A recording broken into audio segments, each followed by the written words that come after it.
অস্থায়ী বাঁধ নির্মাণের জেরে প্রবল বর্ষণে মেলাঘরের রুদ্রসাগরের জলস্তর ক্রমশ বৃদ্ধি পাওয়ায় চরম বিপাকে পড়েছেন এলাকার কয়েক হাজার কৃষক।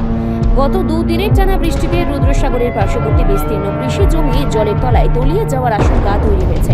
এর ফলে পাকা ফসল ঘরে তোলার আগেই প্রায় 2 থেকে 2.5 হাজার কৃষকের কানি কানি জমির ফসল নষ্ট হওয়ার উপক্রম হয়েছে।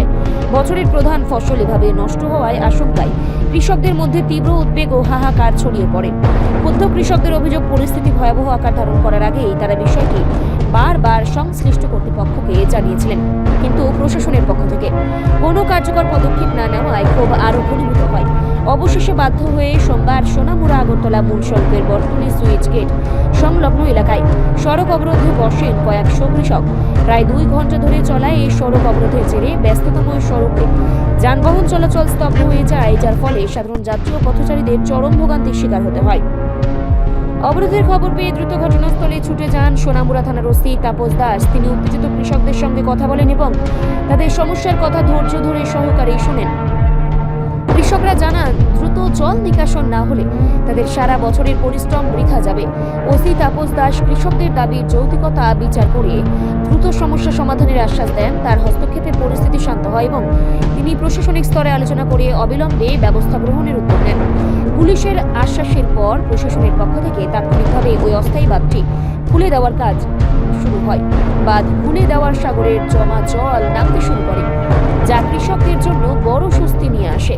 প্রশাসনের এই দ্রুত ইতিবাচক পদক্ষেপে সন্তুষ্ট হয়ে কৃষকরা তাদের দীর্ঘ সময়ের অবরোধ প্রত্যাহার করে নেন। কৃষকদের আশা, দ্রুত জল জমে গেলে তারা অবশিষ্ট ফসলটুকু অন্তত ঘরে তুলতে সক্ষম হবেন। প্রশাসনের এই সময়োচিত হস্তক্ষেপ মেলাঘর এলাকায় শান্তি বজায় রাখতে এবং কৃষকদের বড় ধরনের আর্থিক ক্ষতি থেকে রক্ষা করতে গুরুত্বপূর্ণ ভূমিকা পালন করেছে। এটা সবাই স্বীকার করবে যে রাস্তা অবরোধ মানে এটা অ্যাকচুয়ালি ঠিক না। তো আমি সবারই কাছে আমি বলেছি যে নির্দিষ্ট যে দপ্তর আছে মানে ওনাদের কাছে সঠিক সময় এবং সঠিক জায়গাতে যাতে তাদের দাবিটা পেশ করা হয়, প্লাস পাশাপাশি আমাদেরও এটা গুছিয়ে নেওয়া হোক যে স্যার এই জায়গার মধ্যে এই সমস্যাটা হচ্ছে, তাহলে আমরাও এটা দেখতে পারি। তো এটা আমি তাদের কাছে আহ্বান করবো যে এই জিনিসটা যাতে তারা খেয়াল রাখে, কারণ অবরোধ সবসময় কোনো না কোনো কারোর কোনো কারণ রাস্তা হলো যাতায়াতের মাধ্যম। তো এটা যদি হয়ে থাকে তাহলে অনেকেরই মানে সমস্যার সম্মুখীন হয়। তো যাই হোক, এখানে তারা যে আজকে যে তারা খুব সুন্দর, তারাও ভূমিকা খুব সুন্দর নিয়েছে যারা এলাকাবাসী আছেন, এবং তারাও প্রচেষ্টা চালিয়ে যাতে নিজেরাও যাতে মানে যে সমস্যাটা যাতে তাড়াতাড়ি নিরসন হয়ে যায়। Thank you. রিপোর্ট সংবাদ প্রতীক্ষা।